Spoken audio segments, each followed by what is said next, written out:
Planetary gear সেটের সান gear input, ring gear স্থির এবং প্ল্যানেটরি ক্যারিয়ার আউটপুট হয়ে থাকে। এতে করে 7:1 হারে গিয়ার রিডাকশন করে টর্ক বাড়িয়ে দেয়, যা অতি সহজে ইঞ্জিনের ফ্লাইহুইলকে ঘোরাতে পারে।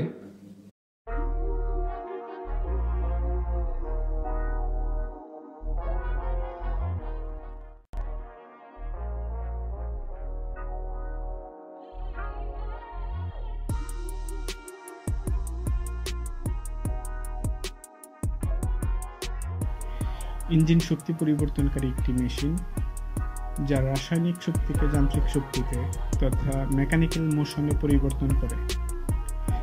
কম্বাসন চেম্বারে যখন ফুয়েল বার্ন করা হয়, তখন চেম্বারে প্রচুর তাপ ও চাপের সৃষ্টি হয়, ফলে পিস্টনে রেসিপ্রোকেটিং মোশনের সৃষ্টি হয়, যা কানেক্টিং রড এবং ক্র্যাঙ্কশ্যাফটের সাহায্যে রোটেটিং মোশনে পরিবর্তিত হয়, যা আমরা ইঞ্জিনের আউটপুট হিসেবে পেয়ে থাকি।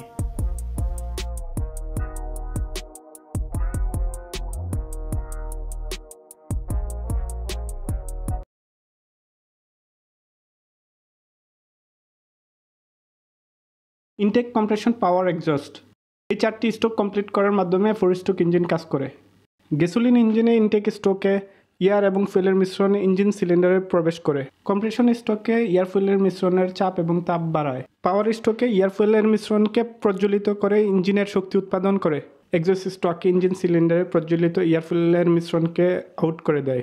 এভাবে ইঞ্জিনের 4টি স্ট্রোক সম্পন্ন হওয়ার মাধ্যমে ইঞ্জিন কাজ করে। 4টি স্ট্রোক সম্পন্ন করার মাধ্যমে 4 স্ট্রোক ডিজেল ইঞ্জিন কাজ করে। ইনটেক স্ট্রোকে শুধু বাতাস ইঞ্জিন সিলিন্ডারে প্রবেশ করে। কম্প্রেশন স্ট্রোকে বাতাসকে সংকুচিত করা হয় এবং পাওয়ার স্ট্রোকে সংকুচিত বাতাসের মধ্যে হাই প্রেসার ডিজেল ইনজেক্ট করা হয়, ফলে পাওয়ার উৎপন্ন হয় এবং এক্সস্ট স্ট্রোকে পুড়ে যাওয়া ফুয়েল এবং এয়ারের মিশ্রণকে বের করে দেওয়া হয়। ইনটেক, কম্প্রেশন, পাওয়ার, এক্সস্ট এই 4টি স্ট্রোক কমপ্লিট করার মাধ্যমে 4 স্ট্রোক ইঞ্জিন কাজ করে। গ্যাসোলিন ইঞ্জিনে ইনটেক স্ট্রোকে এয়ার এবং ফুয়েলের মিশ্রণে ইঞ্জিন সিলিন্ডারে প্রবেশ করে। কম্প্রেশন স্ট্রোকে এয়ার ফুয়েলের মিশ্রণের চাপ এবং তাপ বাড়ায়। পাওয়ার স্ট্রোকে এয়ার ফুয়েলের মিশ্রণকে প্রজ্বলিত করে ইঞ্জিনের শক্তি উৎপাদন করে। এক্সস্ট স্ট্রোকে ইঞ্জিন সিলিন্ডারে প্রজ্বলিত এয়ার ফুয়েলের মিশ্রণকে আউট করে দেয়। এভাবে ইঞ্জিনের 4টি স্ট্রোক সম্পন্ন হওয়ার মাধ্যমে ইঞ্জিন কাজ করে।